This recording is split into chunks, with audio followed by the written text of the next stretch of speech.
The Sega Genesis versus the Super Nintendo. If you were a kid in the early 90s, you'll definitely remember this vicious battle between the titans. But over 20 years later, which system is superior? James Rolfe gave you his take, and now it's my turn to weigh in on the great 16-bit battle royale. Skip it up and that up! So this first part isn't going to be me showing you commercials. James already did a really good job of that, explaining the whole Genesis does what Nintendo don't concept. What I'm going to do is tell you my story how I acquired both systems, because there's somewhat interesting stories, especially how I got the Sega Genesis. Okay, I lied. I am going to show one Sega commercial because it ties into the story. Genesis does 16-bit arcade graphics. You can't do this on Nintendo. Genesis does 16-bit sports action. You can't do this on Nintendo. Genesis Does. Genesis Does. Genesis Does. Genesis Does. Genesis does. Get Joe Montana free, Pat Riley free, Buster Douglas free, Super Monaco GP free, or Collins free. Genesis does. What Nintendo? Now imagine being 9 and seeing that video and having the only system you enjoyed being the original Nintendo. I did have a Sega Master System too, but I didn't enjoy it that much. Raston was okay, but most of the time I played the original NES and my Sega Master System collected dust. But unlike a lot of kids my age, I wasn't a huge fanboy. I went where good games were. I didn't care what brand was behind them, even when I was young. So seeing all those in-your-face Nintendo commercials from Sega and seeing all of those kick-ass graphics intrigued me. I wanted a Sega Genesis, and I asked for it for Christmas, but I was in for a huge surprise. Surprise, motherfucker! See, my dad's friend George was a huge gamer, and he picked up the Sega Genesis day one, but he was also big into computers, and he had an IBM PC and wanted to upgrade its storage. So one day, my dad tells me to take a trip with him over to George's house. Him and his wife lived in a condo only like 15 minutes away from us. And when I walk in the front door, the first thing I see on the living room floor is a brand new Sega Genesis hooked up to the television. Keep in mind, I was 9 years old at the time, had a mullet, and a lisp. This is a reenactment of my reaction. Oh my god, that's a Sega Genesis! Oh my god, that's so freaking sweet! That's a ninja, Revenge of Shinobi! He looks like a real ninja, that's so cool! Oh my god, that's Altered Beast! It's so radical, their muscles get bigger when they eat those balls! And Rambo 3 is so sweet, you could see Rambo's epic 16-bit nipples! So after sitting down with the Sega Genesis for about an hour and drooling over games like Revenge of Shinobi and Altered Beast, both George and my dad look at me and ask me, do I like the Sega Genesis? And of course my answer was, hell yeah. My dad then says to me, well, that's good because it's yours and we're taking it home. I didn't even... fuck it. What the fuck?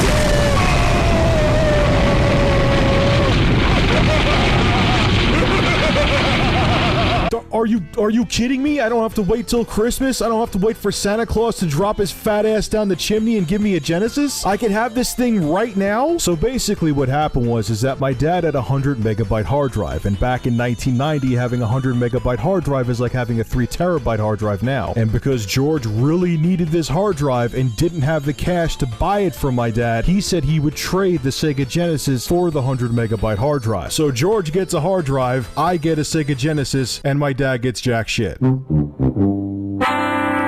Ah, the wonders of being a parent. The summer of 1990 when I got the Sega Genesis was amazing. Truxton kicked ass. Revenge of Shinobi, are you serious? Was amazing. It's still amazing. I could play that game for hours on end to this day. Last Battle, yeah, it pretty much sucked horse erection, but it looked really good and had parallax scrolling. And he would punch really fast and scream like a schoolgirl. That was cool.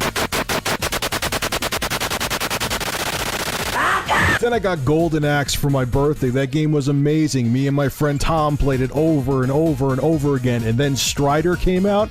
Oh my god, that game is so epic. I fell in love with Sega and the Genesis, and like I said before, I was very lukewarm on the brand due to the Sega Master System. What a comeback Sega made with their 16-bit console. I remember thinking, how is Nintendo gonna top this? What can they do to match Sega and the Genesis? Well, I was sure as shit about to find out. Fast forward to 1991. It was October, I was in 5th grade, and I had a buddy down in Westchester that was about to celebrate his birthday. Carl's family had money, they were loaded, and they got him every game console pretty much on release. NES came out, boom, had it. Sega Master System came out, got it on release. Sega Genesis came out, boom, day one, he had it. He always had every game system before me, and generally I was just excited to try him out. The only time I was ever jealous of him is when he got the Game Boy before I did. I remember being at his house and his mom wanted to drive him to the store to get a Game Boy, and I was so jealous that I actually pouted on the steps leading into his house and wouldn't go in the car with him to go pick up the system. Yeah, when my mom picked me up from his house and found out what I did, she almost kicked my ass royally, but I wanted a Game Boy and I was pissed that he was getting it first. But that's besides the point. We're off topic here. Back to the Super Nintendo. So for his birthday in 1991, guess what he got? A Super Nintendo.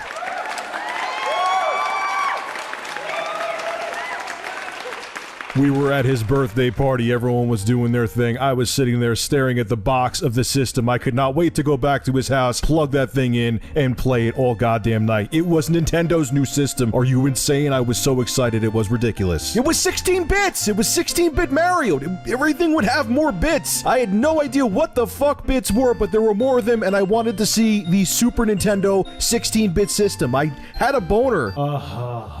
Not really, but if I was a little bit older, I probably would have. I mean, God, just sitting there in his room, just playing Super Mario World, all the colors, the gameplay, the new controller, the sound, the way Super Nintendo sounded, it sounded like real instruments.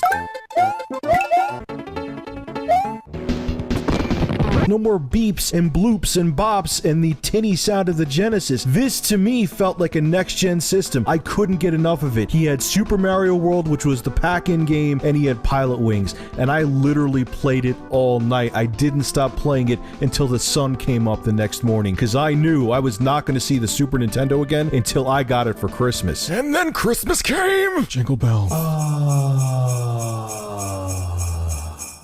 Finally, I had my own Super Nintendo and my ass exploded with delight. I got Super Mario World, Pilot Wings, both amazing games, already talked about them. I got Final Fight. Sure, the SNES version sucked ass compared to other ports of the game. It didn't have Guy either, but it was still fun. I also got Sim City for Christmas for the Super Nintendo. Amazing game, but I was a moron and didn't realize you had to connect the power line from the power plant to your buildings for the cities to actually grow. Remember, I had a mullet. The graphics! But there was one last game my mom purchased for me the day before I was going back to school from Christmas break. This game blew away my expectations and became my favorite game not only of the 16-bit era, but of all time. You know what it is?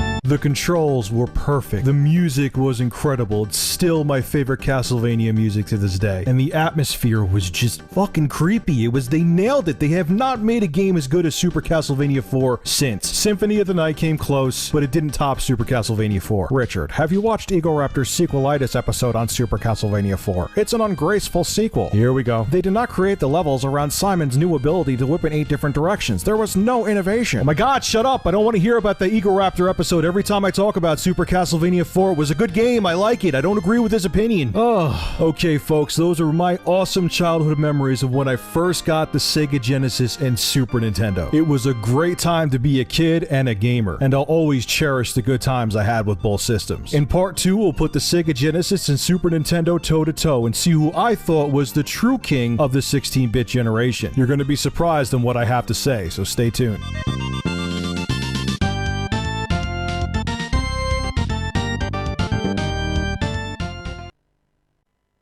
So now that you know my history with the Sega Genesis, the Super Nintendo, and you became aware of the fact that I used to have a mullet, The graphics are so cool! it's time to have these two 16-bit titans go toe-to-toe and see who was the true king of the 4th generation. My ass is king, man. And Sexy Coco will be co-hosting. I'm sexy. Round 2, fight!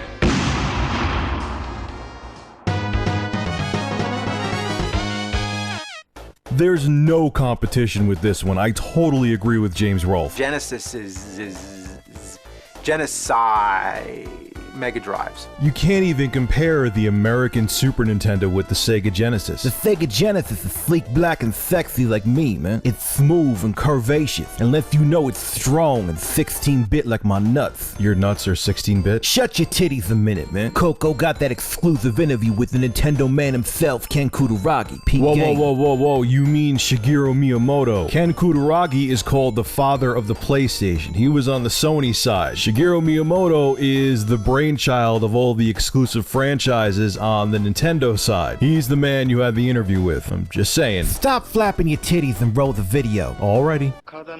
When we were designing the United States version of the Super Nintendo, we chose a square and bland design.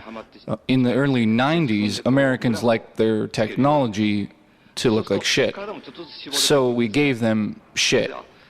We also choose to use purple, power, and reset switches because that color arouses me. I often make my wife wear purple panties and smack her ass until it turns blue like a baboon's, which also arouses me. Alright, my god, too much information. But it's true though, what were they thinking? Look at the Japanese Super Famicom. It's a great looking system, it looks beautiful, that's why it's so desirable today. Now look at the American Super Nintendo, it's just it's just boring, it's square, there's nothing appealing about it. Now look at the Model 1 Sega Genesis, it has nice lines to it, it has that black color which makes it more appealing. It doesn't even look dated today, like if you have it on your desk, it still looks like a new piece of equipment if you take care of it. The design of the Model 1 Sega Genesis just seems more well thought out. It even had a headphone jack built right onto the system with a volume control. So if you were a kid and wanted to play games late at night, just plug in a pair of headphones and you could rock out the stereo Sega Genesis sound. The bottom line is the Sega Genesis is sexy and the Super Nintendo isn't. Shockingly, I agree with Coco on this one. The Sega Genesis wins hands down.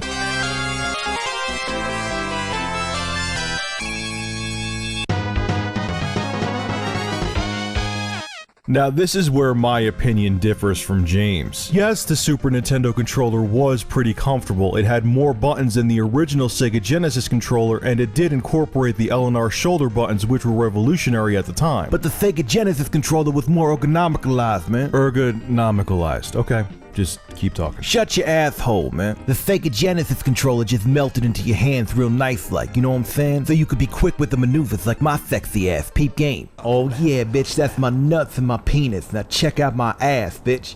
Seen that shit? That's a real ass right there, man. You think I care? Fuck is you saying? Gently your vagina, bitch. Respect the king. What the hell was that? What did that have to do with anything? My nuts are ergonomic, man. Anyway, let's get down to business here. What you see in front of you is 3 video game controllers. This is the original Sega Genesis controller. This came out with the launch of the system. Only had 3 face buttons over here.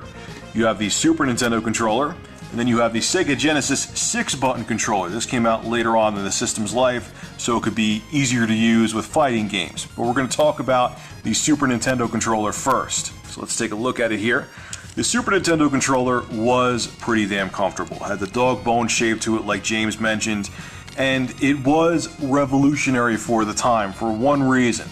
Not only did it have 4 front-facing buttons, which that wasn't a big deal, but it had the L and R shoulder buttons. If you played games like Star Fox, you'll realize why these were revolutionary, and every mainstream system that came out after the Super Nintendo had L and R shoulder buttons. But there was one big shortcoming, at least to me, when it came to the Super Nintendo controller. Yes, it did have 6 buttons, so when you played fighting games, they were compatible right out of the box.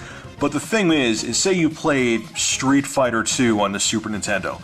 The power punch and power kick were allocated to the L and R shoulder buttons. And when you try to do like Ryu's spin kick or try to do his fireball, and you wanted to do the quickest ones were always with the power buttons. So if you want to do the fastest fireball or Hadouken with Ryu, you had to use the L button up on top here. That was a problem with me. It was very awkward to try to pull off moves with the L and R buttons. And I didn't like the Super Nintendo controller when it came to fighting games due to that reason. So when I played Street Fighter II or Mortal Kombat on the Super Nintendo, I always ended up just using the 4 face buttons over here, and I kind of stayed away from the L and R buttons. Now, if you take a look at the Sega Genesis controller, alright, first shortcoming right off the bat is the fact that there isn't 6 buttons on the original controller. So when you played Street Fighter 2 or Street Fighter 2 Turbo, so on and so forth, fighting games in general, if you wanted to switch between punches and kicks, you would have to hit the start button. You know what though? I had Street Fighter 2 for both the Super Nintendo and Sega Genesis, and I have to say that really wasn't a big deal. Once you got used to hitting start to switch between the punches and the kicks, you needed to do a kick, boom, you hit that real quick and you were right back in action.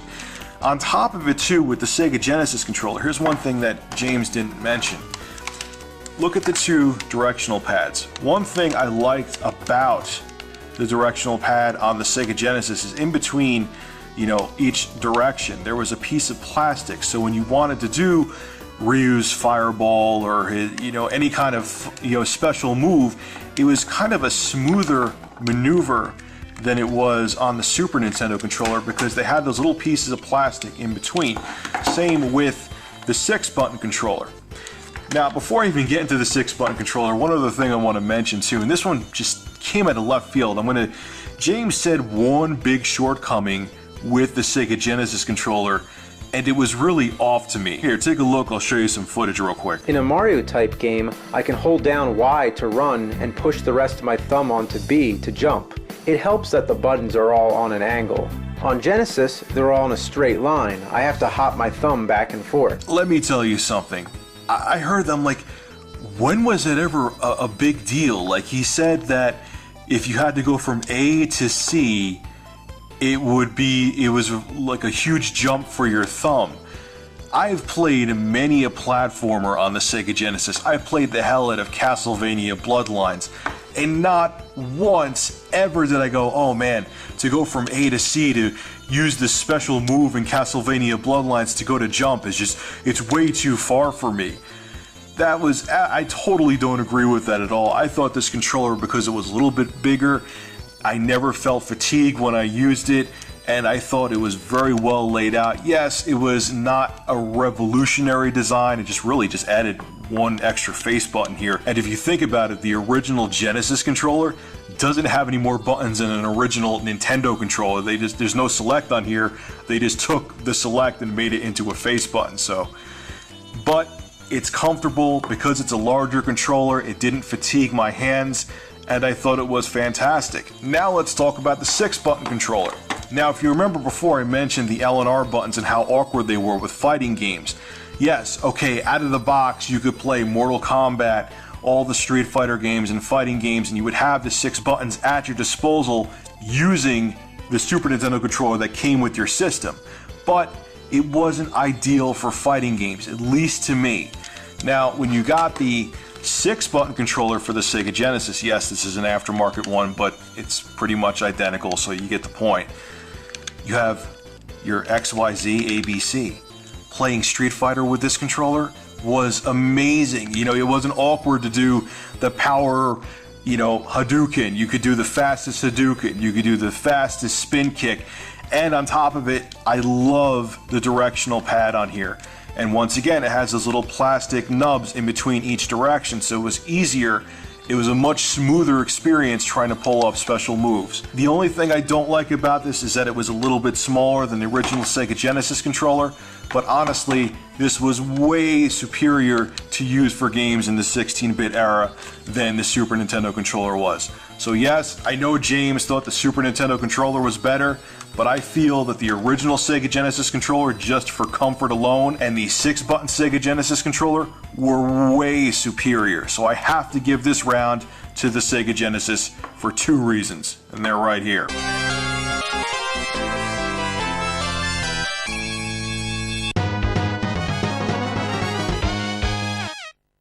I'm at a local retro game shop in my area, and what you're looking at right now is Sega Genesis games. Now you're looking at Super Nintendo games. Again, Sega Genesis games. Now Super Nintendo games. Are you seeing the difference here? Yeah, exactly. A ton of the Sega Genesis games are still in their original boxes, whereas virtually all the SNES games at the store are just loose cartridges without the box. That's because Sega Genesis games actually came in jewel cases, where SNES games just came in cardboard boxes, which would deteriorate over time. I'm sure it was cheaper for Nintendo to manufacture cardboard boxes instead of plastic jewel cases for their game cartridges, but the plastic Sega Genesis game boxes protected the cartridges much better than the dust covers that were included with SNES carts. Also, from a collector's standpoint, having plastic boxes on your shelf with game art on them is a hell of a lot cooler than just having dirty gray cartridges lined up across the shelf. Again, I gotta agree with James on this one. There's no contest. The Sega Genesis wins this round hands down.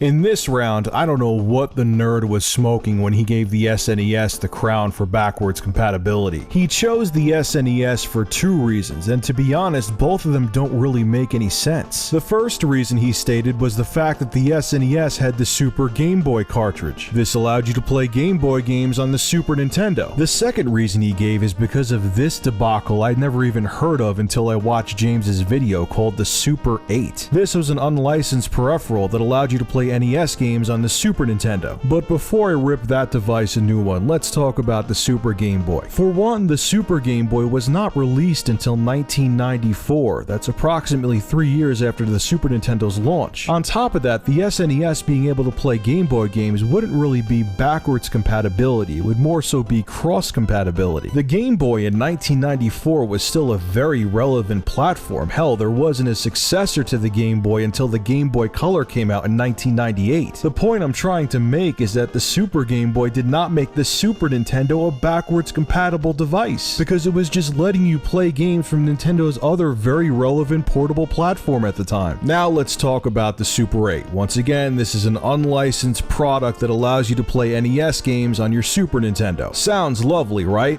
But it fails miserably. For one, the SNES did not have any of the original Nintendo Entertainment System's hardware inside of it, so the Super 8 had a Nintendo on a chip built into it. This meant that there would be compatibility issues when you played NES games using the Super 8 on the Super Nintendo. Have you ever used a crappy NES clone system before? Yeah, that's the experience you're gonna get. I also read that there were issues with the Super 8's SNES pass-through slot. They tried to make it convenient so you would never have to remove the Super 8 to play SNES games on your console. But even playing Super Nintendo games on the Super 8 would cause issues from time to time. For example, if you owned the compilation cartridge Super Mario All-Stars Plus World, there were occasions where the screen would start rolling, making playing the game practically impossible on the Super 8. The bottom line is, the Super 8 was a piece of shit!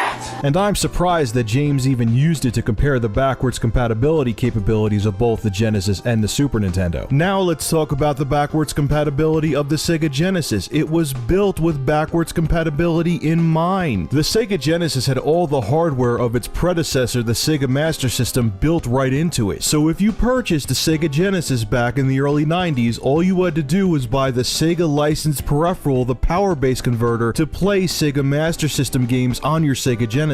And because all of the Sega Master System hardware was inside the Sega Genesis, all the games would work. It was 100% compatible with the Sega Master System. James, I love you, man. I think you kick ass, but I have to use your own phrase against you.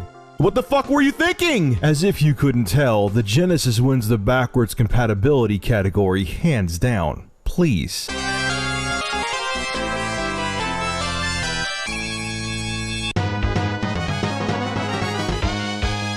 Now this is more than likely going to be the most controversial category in this entire video. I can tell you right now which system had the best graphicalness, man. Oh, fuck your back. Move your nipples away from that microphone. Ow! Move your stupid ass. Jesus! Ah! Almost ripped my nipple off. Have a seat, you John Goodman looking motherfucker. Now back in the day, Sexy Coco actually auditionalized for the blast processization commercial, man. Peep game. The Sega Genesis got that blast processorizing. Super Nintendo got my ass. So what does blast processization do? It makes you sexy.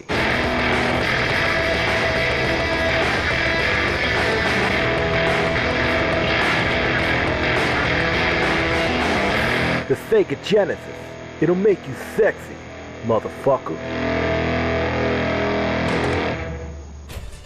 That's it, you're cut off. The fuck is you talking about, man? Get off the Fucking microphone. titties. Get off my here. ass, man. Get the hell out of here, Jesus! Put on a bra.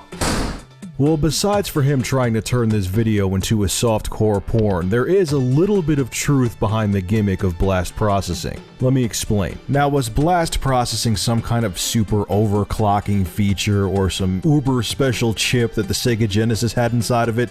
No. What they were referring to is that the Sega Genesis's main CPU, the Motorola 68000, was clocked at 7.6 MHz, while the CPU inside the Super Nintendo, the Ricoh 5A22, was only clocked at 3.6 MHz. Now, although CPU speed is only a small part of the picture when it comes to overall hardware performance, the fact that the Motorola 68000 inside the Sega Genesis is clocked at pretty much double the speed of the CPU inside the Super Nintendo made games run peppier and with somewhat less lag on Sega's 16-bit console. Rich, why are you being a Sega Genesis fanboy? I want proof that Sega Genesis games can run quicker than games on Super Nintendo. Okay, you want proof? I have proof that will make you take a seat permanently. Let's take a look. Now, the first game that people talk about when they compare the power of the Super Nintendo and the Sega Genesis is Sonic the Hedgehog, which, yeah, I get it. The game moves fast, sprites move fast across the screen, but there was never a Sonic the Hedgehog game for the Super Nintendo, so you can't make a direct comparison. But one game you can make a direct comparison with is Street Fighter II. It was both on the Sega Genesis and Super Nintendo, and both games had a hyper or turbo mode. Okay, it was hyper on the Sega Genesis and it was turbo on the Super Nintendo. But look, I have both menu screens up here right now. You could see how much faster you could make the Sega Genesis version. Look how many more stars you could add to it. And yeah, I know that doesn't mean too much, but now I have the turbo mode on the SNES set to full tilt, and I have the hyper mode on the Sega Genesis set to full tilt.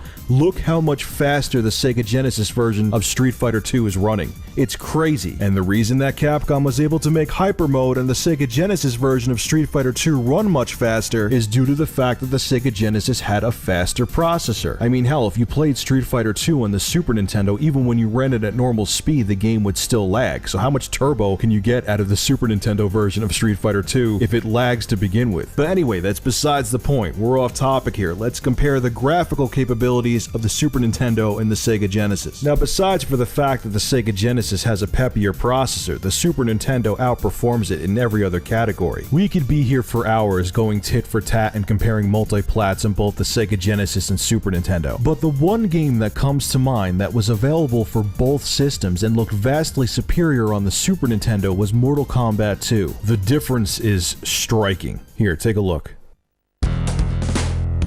Fight!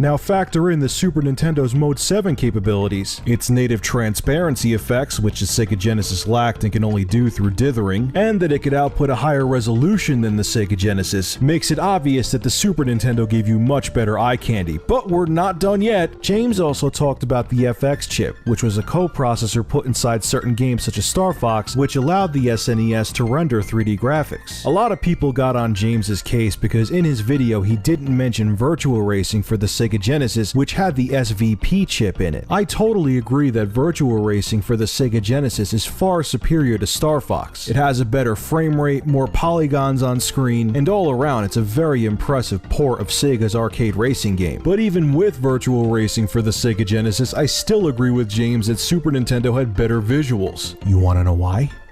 Super Nintendo had Doom!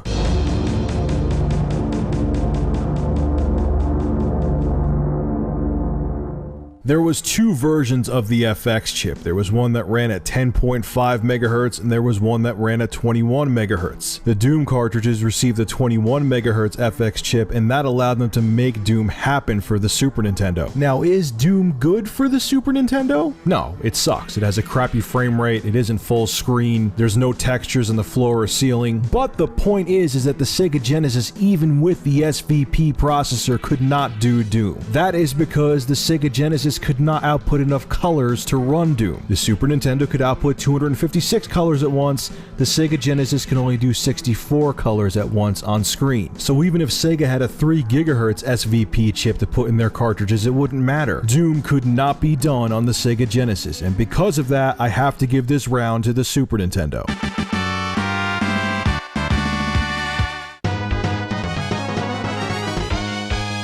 When it comes to comparing sound quality between the two consoles, there's really no competition, and here's why. The Sega Genesis uses FM synthesis. Long story short, and to not make this video another 40 minutes, FM synthesis is a dated technology that lets you kind of manipulate sound to sort of sound like instruments. The FM synth chip inside the Sega Genesis was the Yamaha YM2612. That chip was also used in the Japanese FM Towns computer systems and arcade machines. The Super Nintendo uses the Ken Kutaragi designed SPC 700 sound processor. Yes, I'm talking about the father of the PlayStation, Ken Kutaragi. The Super Nintendo uses waveforms stored on a DSP, so the Super Nintendo manipulates actual sound samples, not just noise like the FM synthesis chip on the Sega Genesis. Again, I could go on and on about the SPC 700 sound processor, but the bottom line is that the Super Nintendo had much more advanced sound technology than the Sega Genesis. Okay, I'm gonna shut up now and play some audio samples from both consoles so you could hear the difference.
Now don't get me wrong, games can still sound really good on the Sega Genesis. Castlevania Bloodlines and Streets of Rage 1 and 2 come to mind when I think of kick-ass music for Sega's 16-bit console. But just like James said in his video, the Super Nintendo was the first time, at least for me, that video game music didn't sound like video game music. It sounded like real orchestrated soundtracks. And for that reason, I have to give this round to the Super Nintendo, and I think most of you will agree with me.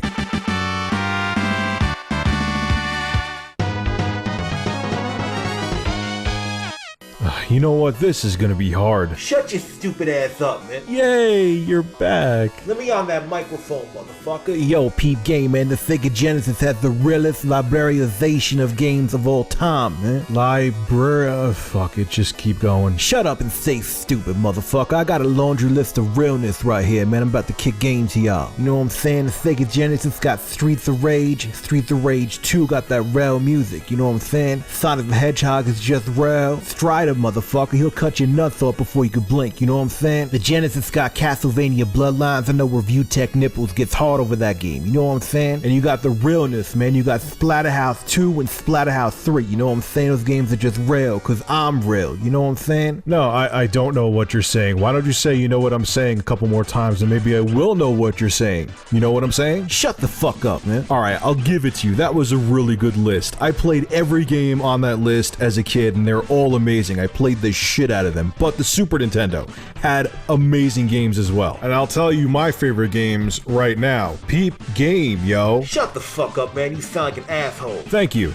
Anyway, God, where do I even begin? And I know I forgot about other games that I love too, but Super Mario World, amazing. Super Castlevania 4. How many times have I talked about how much I love Super Castlevania 4? Super Metroid, awesome game. Legend of Zelda, A Link to the Past, a classic, arguably the best Legend of Zelda game ever made. Mega Man X, phenomenal game. I never beat it because it's hard as hell, but I love Mega Man X. SimCity, once I learned I needed to connect power plants to buildings to make them grow, was an addicting game. I played it for months on end. And I'm not a big RPG guy, but I did really enjoy Final Fantasy III, aka Final Fantasy VI. Awesome game with incredible music. So I don't know. I'm calling a tie with this one. Cause you're a punk ass bitch. Yep, that's the reason. Or it could be that both systems have amazing libraries of games. This round, it's a tie. Way too many good titles on both systems to say one is on top.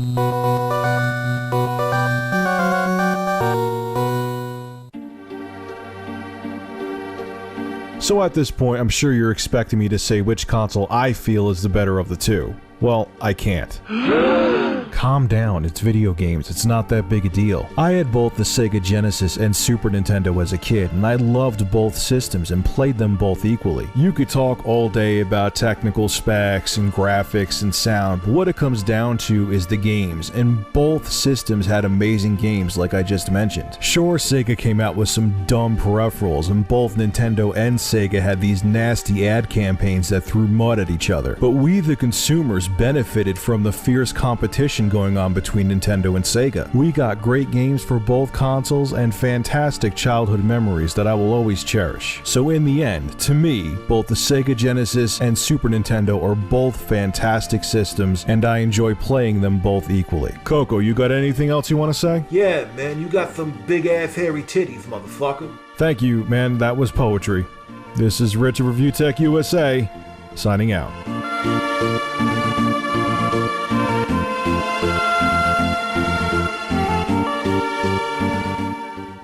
I often make my wife wear purple panties and smack her ass until it turns blue like a baboon's, which also arouses me.